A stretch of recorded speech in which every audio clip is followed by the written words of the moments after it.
Good morning, good afternoon, and good evening. A very warm welcome to everyone joining the first ever IATA Cargo Border Management webinar, which is part of the IATA Cargo Webinars Week. Welcome as well to our speakers who will provide you with an insight on the current and the future cargo border management regulations and initiatives during this 1 hour and a half hours virtual conference.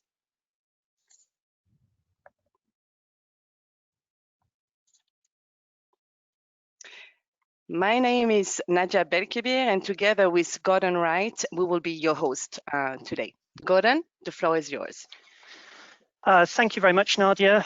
Welcome everyone to the CBM webinar today. I'm pleased to see that the number of participants registering for this event has exceeded 430. That's good to see. That hopefully means that the agenda is topical to what your concerns are today.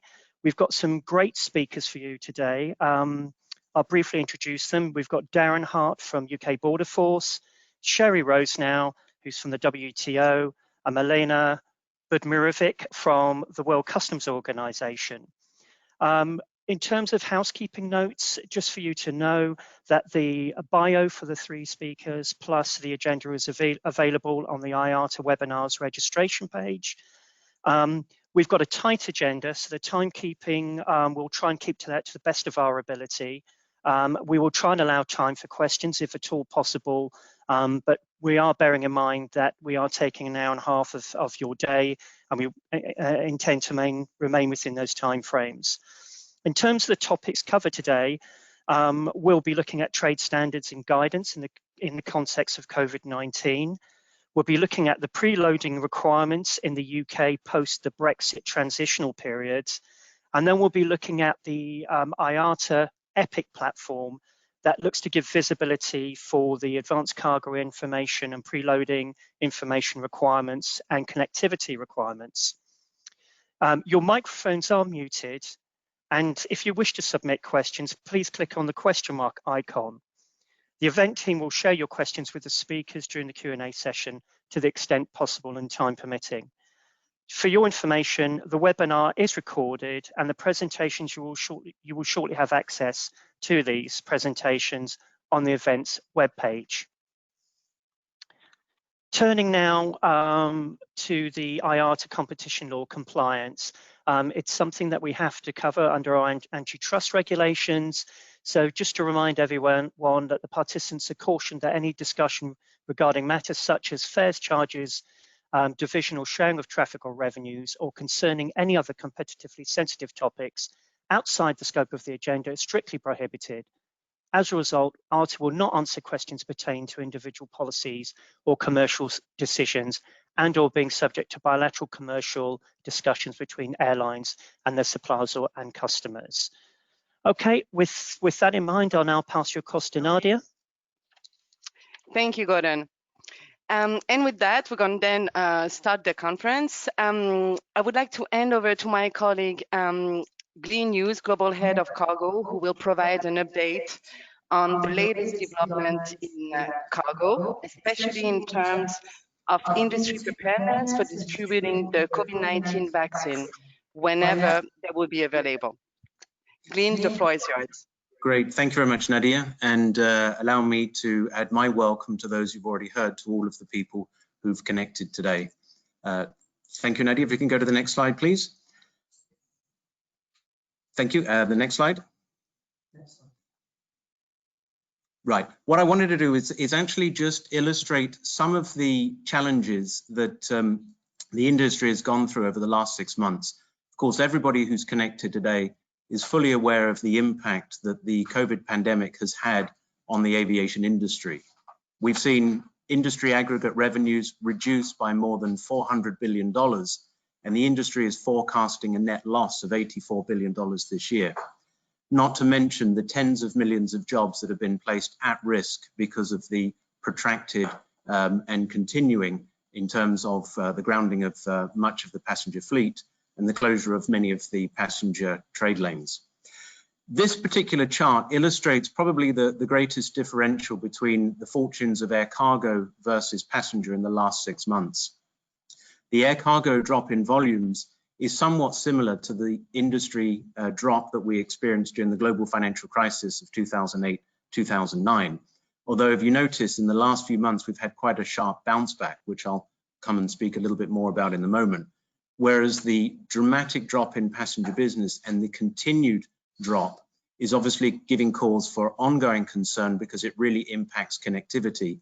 And when you have a reduction in connectivity, considering that 50% of air cargo is transported in the bellies of passenger aircraft, really impacts the fortune of the air cargo industry going forward. Next slide, please, Nadia. So we have seen, as that last chart illustrated, somewhat of a bounce back from the dramatic reduction in cargo volumes, which were pretty much anticipated when you consider that 70% of the passenger fleet was grounded in that April-May timeframe. But what's really interesting to note is that the inconsistent fortunes, as it were, in the various trade lanes across the global network.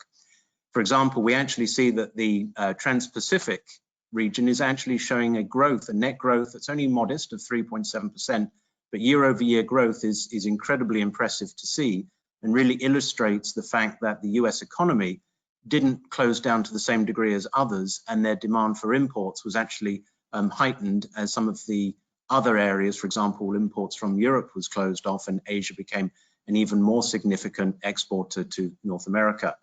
We're still seeing quite a reduction of cargo volumes on North Atlantic and various other trade lanes throughout the network. Next slide, please. One of the real most significant aspects that this entire last 6 or 7 month period has demonstrated, which is the need for a more flexible and agile capacity profile. You can see here the red line, which is showing freighter utilization, is running at an all-time high. And when we considered, as I mentioned a moment ago, that 50% of the cargo is roughly 50% is normally transported in the bellies of passenger aircraft, we can see that the blue line, which is the grounding predominantly of the passenger fleet, really had an impact on air cargo, particularly at a time when demand for PPE was actually, again, fueling significant capacity shortage in many places in the world.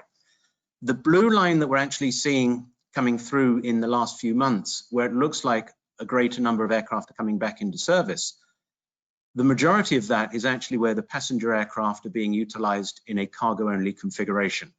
In fact, there were about 2,500 passenger aircraft utilized for cargo-only operations during the height of about six weeks ago. And we anticipate that situation continuing probably for the next 18 to 24 months, whilst the passenger network slowly resumes once there can be some harmonized restart procedures in place. Next slide, please. One of the things that, of course, has impacted when you see the situation as was demonstrated, in fact, we could just go to that last one before, just back one. Great, thank you. Is when we had that situation as just highlighted where so much capacity was actually grounded, it did obviously have a significant challenge, and we saw that industry yields were running at an all-time high. And this is, of course, a situation where the carriers tried to return as much capacity as possible to try and equalize or normalize that traditional situation, which I think they were very successful in achieving. Next slide, please. Now, moving forward, and I think as Nadia said incredibly eloquently at the beginning of the introduction, the industry is now going through the preparation phase of how to play a significant role in moving a significant number of vaccines when they are certified around the globe. We're working very closely with a number of UN agencies and other humanitarian experts who are helping the industry prepare for that eventuality. We know that there will be some very sophisticated temperature-controlled supply chains that need to be in place, and of course a strong focus on border management and border efficiency to ensure that the cargo and the consignment of vaccines can move smoothly through the network in a safe and predominantly secure environment as well, which is critical.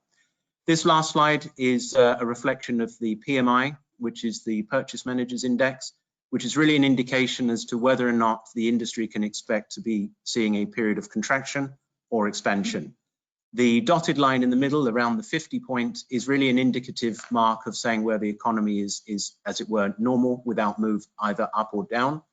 And we saw that as the aircraft and factories and economies were closed down, the PMI was at record low levels earlier on this year. But there has been a dramatic bounce back as economies have started to open. And it's actually quite a positive situation going forward, which then I think lends itself to the great program that the team has put together for today's webinar, because there are significant challenges going forward. How does the industry operate without the passenger network to actually supplement it? How will the border management challenges be overcome? How will Brexit actually play a part in this? And how will the industry connect with each other? And I think the array of speakers is excellent. The topics are great. And with that, Nadia, I thank you for the few minutes and I wish you a great remaining webinar.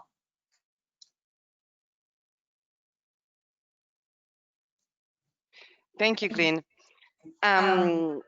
Definitely, you know, like the distribution of vaccines and how the industry needs to be prepared is going to mobilize actually the whole cargo community. We are getting ready and sharing as much information as possible. Talking of sharing information, you can visit, we invite you to consult our cargo website. I had a cargo website for all cargo activity, including useful information, articles, and the latest news.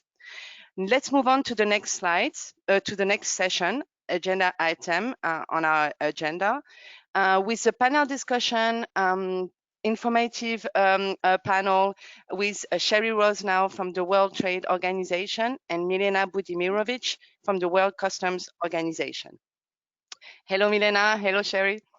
Again, you can access Sherry and Milena's bios on the webinar's registration page.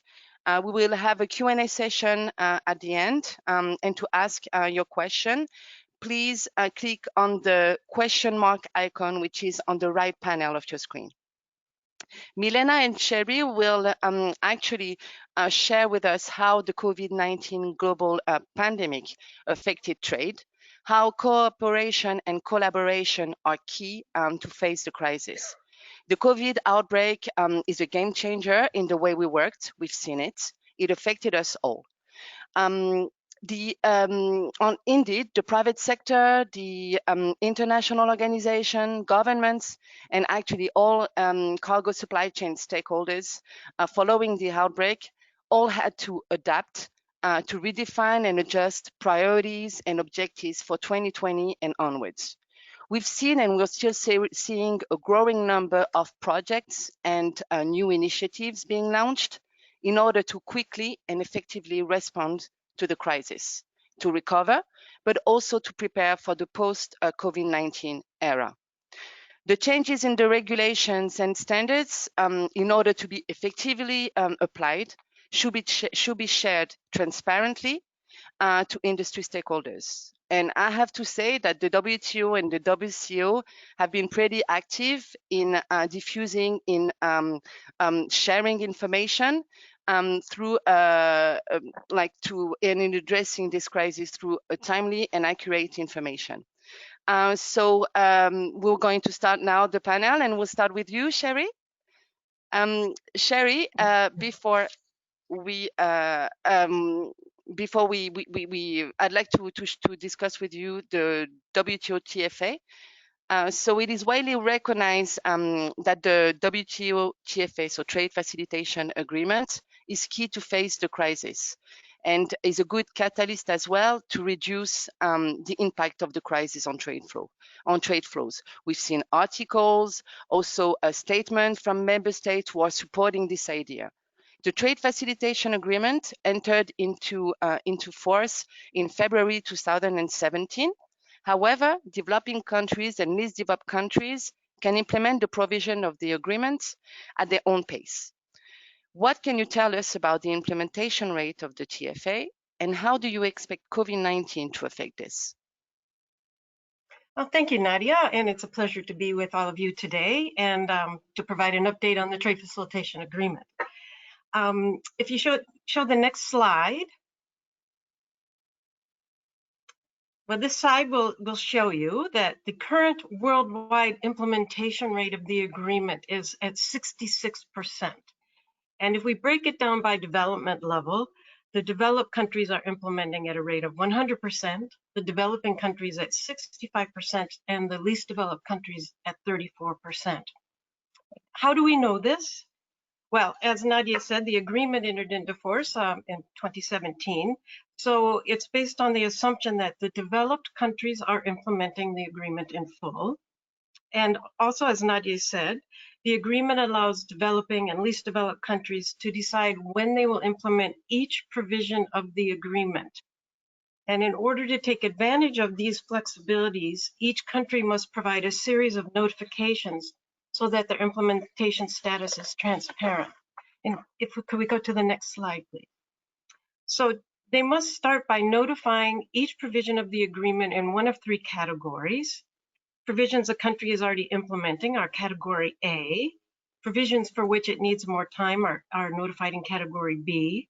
And provisions for which it needs more time and donor support in category C. Now, for each of the provisions notified in categories B and C, this member also has to notify the date the provision will be implemented. So for example, a member might put risk management in category C and notify that they will implement it no later than January 1st, 2022. And they would also have to provide information on the type of donor support they need for each of the provisions in category C. So we have received almost all the notifications from developing countries. The least developed countries had later or longer time periods to implement these notifications. But these notifications that we've received as of today give us information on the expected implementation rate of the agreement. So if we look at this chart, that the black vertical line shows us where we are today, and the dates across the bottom show implementation time periods. So that thick green bar at the bottom of the chart, that represents the category A provisions. These are the provisions members are already implementing in full, so that shouldn't change. But as of today, 50% of the provisions that have been notified by the developing and least developed countries are in A. So you can see it's half of the chart there. So looking again at the chart, the blue bar in the graph represents the category B provisions. And these are the provisions that members can implement without donor support, but need additional time. And members have notified around 18% of provisions in category B. Now, if you look at this blue line, you can see that some members have begun implementation of these provisions. And the red bar at the top reflects the provisions that members can only implement with donor support and time, and these are the category Cs.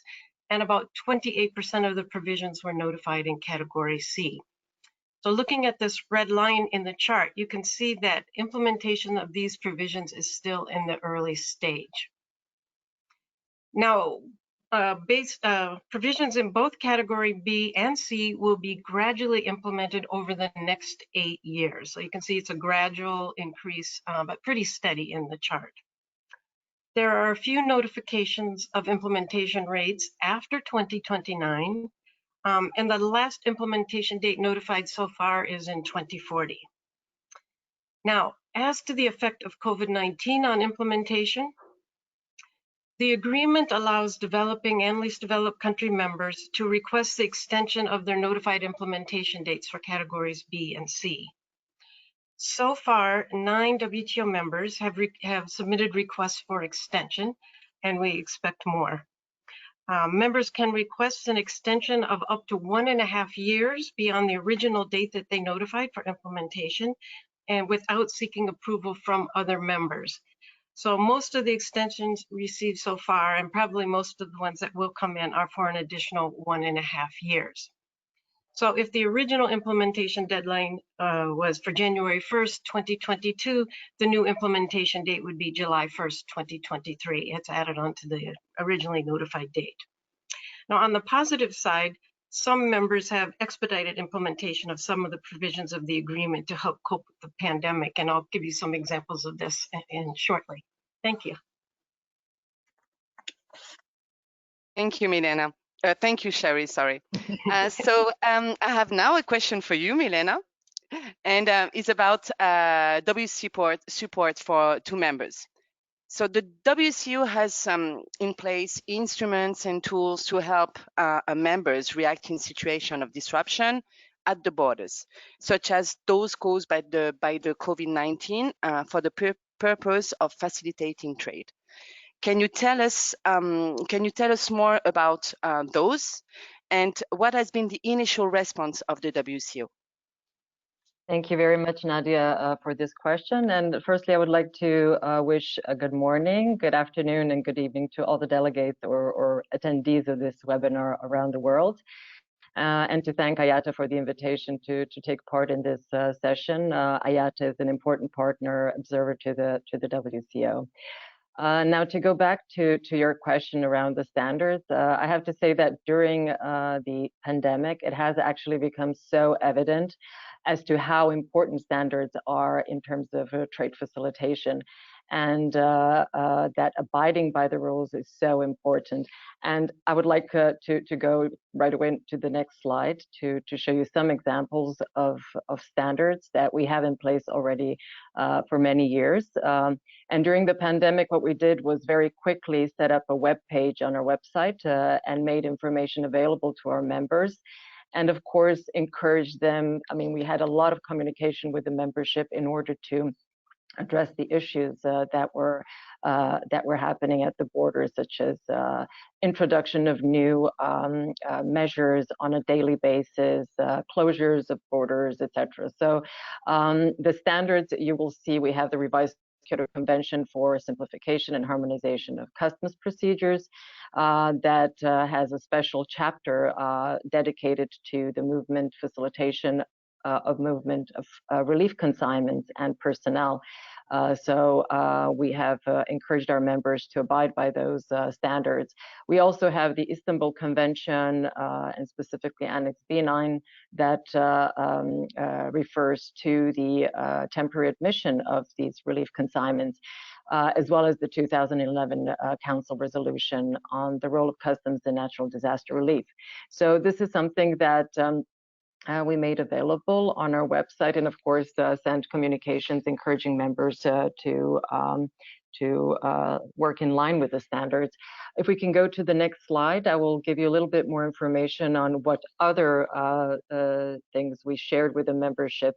First, I would like to mention that we collected a lot of members' experiences on how they were coping with the pandemic and with the issues at the borders. So we had a very good response from 115 members. We received their national practices and developed quite an extensive and rich repository with lots of trade facilitation measures. And actually, we've divided them all into 4 different categories, which you see on the screen. So a group of measures to facilitate cross-border movement of relief and essential supplies, which was very relevant for this particular situation. However, under group number 2, we also included the trade facilitation measures that are so important for supply chain continuity. So it wasn't just about moving essential goods across borders, it was about keeping the economies going. So a lot of interesting and good examples of practices from our members in that regard.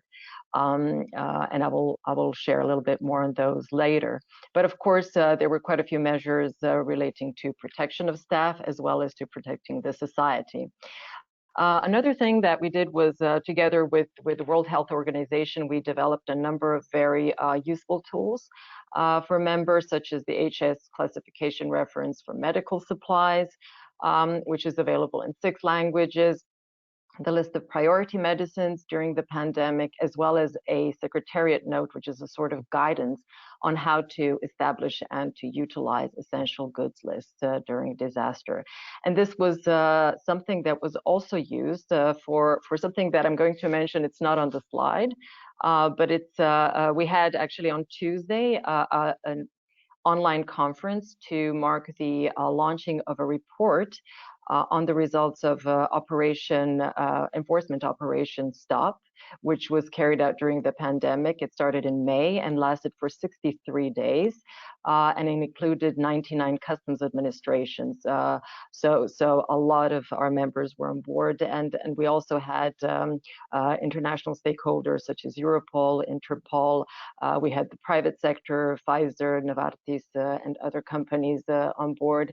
And the aim was actually to target essential medical supplies counterfeited. So there were more than 1,600 inceptions that happened then. So I would say, even though a high number, I think it's a very good result in terms of I would say improving the capacities of the customs administrations and identifying those counterfeited goods that do pose a threat to the security and health of the citizens.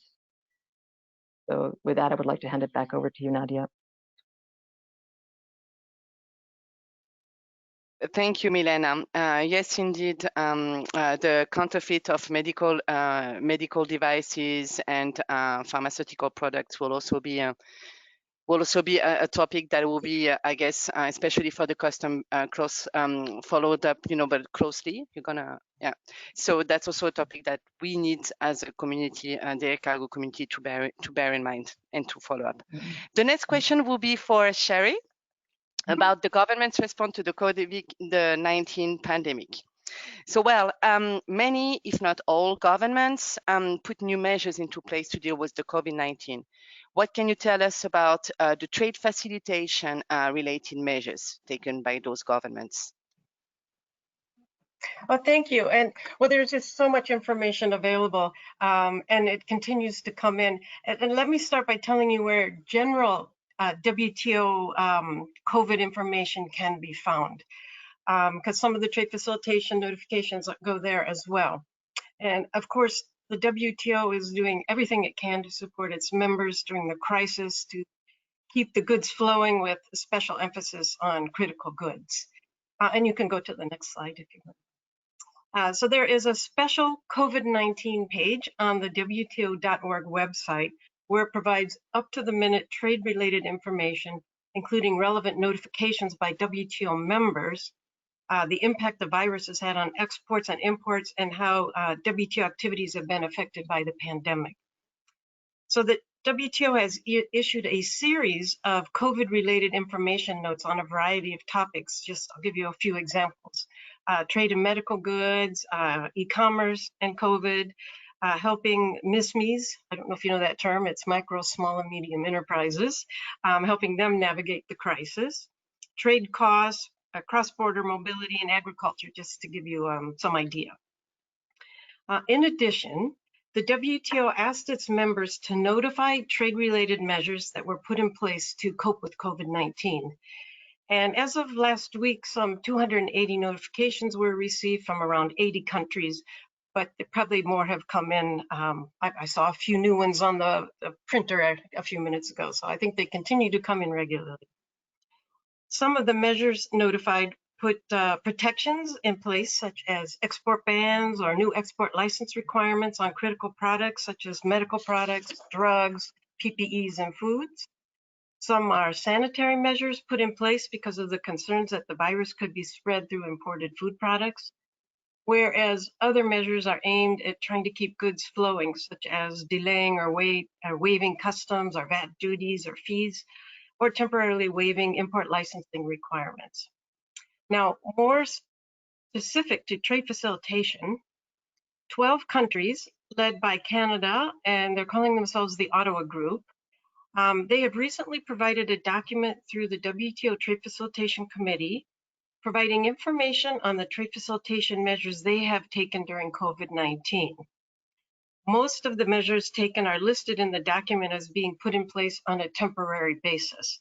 And you can see the 12 countries in this document in the lower right-hand corner of the slide. So I'll give you a few examples of some of the measures that they have included in this document. Enhanced access to information through a new inquiry point at customs, and establishment of email inquiries with customs officials working from home. enhanced use of technology, such as greater acceptance of electronic filing of documents, acceptance of scanned copies of various types of certificates, and implementation of e-payment systems. Simplified declarations and processes for essential goods, enhanced pre-arrival processing and risk management, elimination of screening for known companies with a good record, and extension of permits and licenses for carriers. This document is a 25-page chart, so this will just give you an idea of some of the measures that have been taken. Now, India has just submitted a document that provides a list of 24 trade facilitation COVID-related measures it has taken, and it will go out today or tomorrow, so it hasn't been issued yet.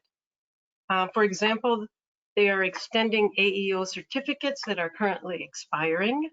They have online issuance of a variety of certificates, and they've put a number of measures in place to simplify bonds. And we expect that more countries will issue similar documents outlining their TF and COVID procedures. And these communications will be available on our COVID-19 and trade facilitation repository, and I'll tell you where to find this in a few minutes. Thank you. Thank you, Sherry. Maybe now let's move on to the next question for Milena. Milena, how did, let me just change the slide. Yeah. How did the WCO Customs Administration react to the COVID? Can you provide us some of the major challenges observed as well as the best practices? Yeah, thanks, Nadia. If we can already move to the next slide. I have already mentioned that some of the biggest challenges were introduction of new measures at the borders each day, and they weren't necessarily introduced by customs, but by other agencies, national agencies. So maybe lack of coordination at national level was one thing that was lacking. Also, lack of coordination also with the private sector is another issue. But in any case, we had situations where you had border closures on one side of the border, and then this was causing, of course, huge issues in movements of goods. But there were many issues, and we have collected, as I already mentioned before, members' positive experiences and those that could also be taken as some of the lessons learned for the future, as well as for this time of the pandemic that is still ahead of us. So we're not yet at the end of that road. And I would like to highlight some of those, I would say, good practices. So in the two groups that I had mentioned before, so one is the facilitated movement of goods, of relief goods. So one of them is definitely better coordination and cooperation amongst all government agencies and ensuring that they're all involved when it comes to introducing new measures, so that they're on the same page, that the measures that are being introduced are actually feasible on the ground, and that all the stakeholders are well informed about the new changes. Also, prioritizing clearance of release consignments on the basis of a list of essential items is another thing. So clearing relief consignments as a matter of priority. We've seen that certain members had introduced kind of green lanes for relief goods and personnel. Providing for the lodging of simplified goods declaration or of a provisional or incomplete goods declaration.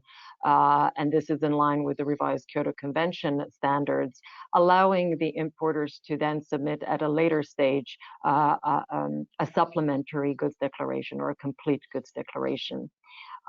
If we can get the next slide, please. Also providing for pre-arrival processing of the goods declaration, and this would allow for quick release upon arrival of the goods. Using risk management, so this is one of the pillars of the modern border procedures, is using risk management and performing inspections on relief goods only if deemed high risk. Also advocating and supporting the suspension of import duties and taxes for relief items is something that we've seen quite a lot amongst our members as well, and certainly a big benefit. If we can move to the next slide. I would then share some of the good examples of, I would say, behavior of the customs administrations during the pandemic when it comes to actually supply chain continuity. So for when we're talking about goods other than essential goods and relief goods.